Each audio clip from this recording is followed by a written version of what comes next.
Well, some positive news for those looking to sell recreational marijuana in Canada. Ontario's doors will soon be open for business. Premier Doug Ford's Conservative Party announcing they will allow private retailers to sell marijuana once it's legal. Starting October 17th, Ontarians will have to buy cannabis online at the provincially run Ontario Cannabis Shop website, or OCS. But by April 1st, the province wants it sold through private retailers only. So for more, we're joined by the Globe and Mail's Laura Stone this morning. Ultimately, how is this going to work, Laura? They said they want the private model in place by April 1st, April Fool's Day, oddly enough. But how do they plan on coming up with this model? Well, I don't think this is a joke, Anne-Marie. I do think it's actually happening. Yeah, I mean, this had been long expected. You know, Doug Ford is a free market enthusiast. He talked about opening this up to the free market. I'd say what is a bit of a surprise was that this move to privatize marijuana is actually delayed. As you mentioned, until April 1st, at the latest, they say. The stores could open earlier. But what it means for about the first 6 months that marijuana is legal in Ontario, consumers will only be able to buy it online. So it kind of begs the question, will that actually get rid of the black market? You know, what does that mean for people who do want to go into stores and test it out, I guess? I'm not quite sure how it works. But I think what happened here is that Ontario realized that this is going to be more complicated than it first thought.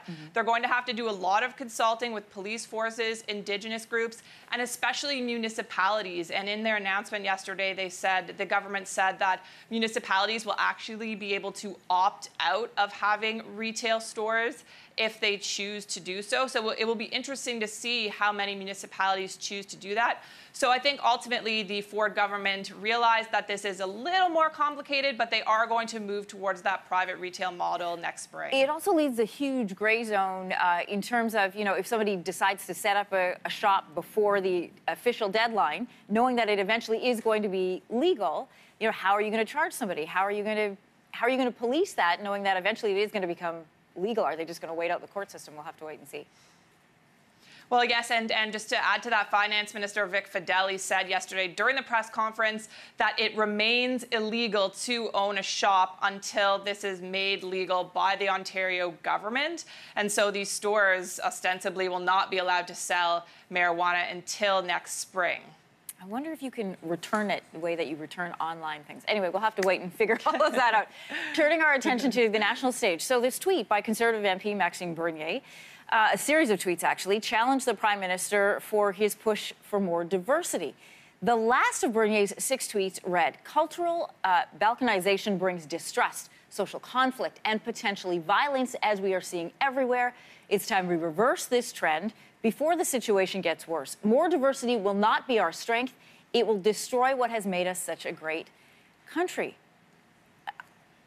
Then Maxime Bernier backtracked and said, but he believes in diversity. So I think I, like a lot of Canadians, are confused what he actually meant.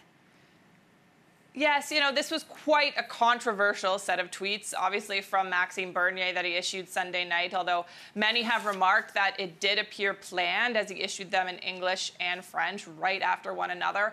And a lot of confusion about what he was actually advocating for. I mean, obviously he was going after Prime Minister Justin Trudeau's diversity is our strength message. He called this the cult of diversity, extreme multiculturalism.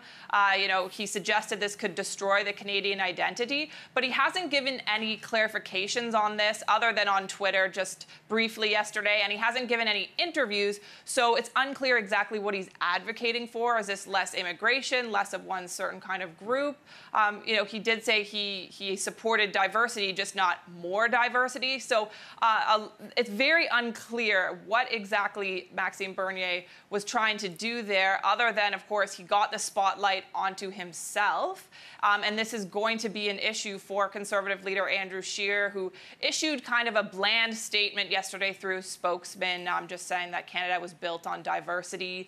Lots of other Conservative MPs have come out and suggested that Mr. Bernier does not speak for the party on this issue, but he is a very outspoken MP. Of course, he ran for the leadership as well, Anne-Marie, and he will be out there. He's talked about supply management, being against that system.